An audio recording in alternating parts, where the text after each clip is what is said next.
сабакты Манас университетинде чакырып, мен Финляндиядан келгенден кийин ушундан чоң залда аудиторияда студент мугалимдер менен жолугушуу өткөрдү. Андан дагы бир инсан таанууга чакырышты. Ошол жерде Нуржигит Кадырбеков залда отуруп, анан акырында чыгып айтып атат: "Эй Капырагай, сиздин бул сөздөрүңүздү Лейлек эле эмес, даже Манас университети эмес, бүтүн Кыргызстан окуш керек" деп, анан өздөрүнүн ошол бир фонд ачып, интеллектуалдык инвестиция фонду аркылуу Ош, Жалал абад, Ноокат, Талас ушундай менен мен Кыргызстанды кыдыртып, жаштарга ушул сөздөрүңүздү эситтирем деп, ошол жаңылыкты колдоп, бул өзүнчө бир система жаратылган деп алып чыккан жигитибиз да мынау. Бул иши үчүн дагы бир ыраазычылыкты айтсак болот. Лейлектин табылгасын колдогондугу үчүн. Акырында урматтуу туугандар, катышуучулар, ошол ысык көлдө бир жума көлдүн бул башынан мындайча табылды экөө кыдыртып, мектеп, университет студенттерге ошол айымды өткөздүрүп, эне мектебине жүргөндө, ошондо бир жакшы нерсеге күбө болдум. Ошол жүрүп, булардын канчалык элдин урматтап иззатташыга.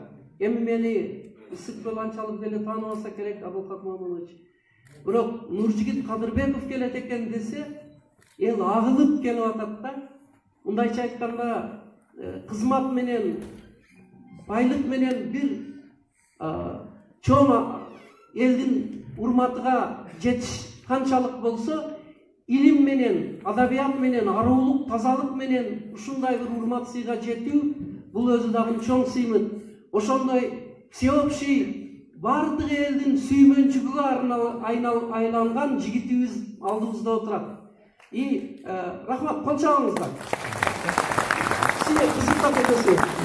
Акырында ошол жерде мен билдим, бул жигитти коштоп жүргөн бир эки балдар бар экен. Мен кийин өзүмчө ойлоп койдум, бир ушу Нуржигиттин талантыга, адамдыгына мындай ыраазы болуп эле жүргөн балдар окшойт деп, атайын уюмдардын жигиттери да кызгат окшойт.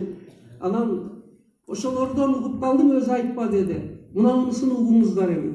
Акын болуш, жазуучу болуш, илимдин адамы, тил билиш, өзүнчө өнөр болсо, мен өтө бир бийик баалаган дагы бир өнөр бар. Жигит адамга өтө керек. Мананова болсоңуз керек залда, спорт комитет, сиз буга өтө сүйүнөсүз.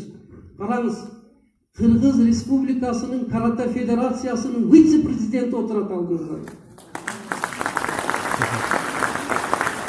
Мындай сапаттарыбыз менен сыймыктанышыбыз керек да. Мына ушундай бир жакшы эмелери бар. Бүгүн Кудай кааласа сиздер ушуларды угуп, жакшы бир өзүңүздөргө рухий азык алып, интеллектуалдык эрмек айтмакчы азык алып, бир жакшы эс алып кетесиздер деймин. Сиздерге бардыгыңыздарга бүгүнкү ушул иштер жакшы буйрсун. Анан ушул иштердин башында болгон Акимбек, мына Discovery, сизге дагы элдин атынан ыраазычылыкты айтабыз. Элди мындай уюштуруп берген мына акимият, Абдыкасып, сиз, Эрмек, бардык мекеме уюм жетекчилери, соц бөлүм, баарыңыздарга, сиздерге мен келгендердин атынан анан өзүм ушул Лейлектин агай катары терең ыраазычылык айтам. Анткени сиздер бүгүн жаштарга өзүнчө бир дил азыкты алып келип буруп берип атасыздар да. Сиздерге чоң рахмат. Ийгилик болсун.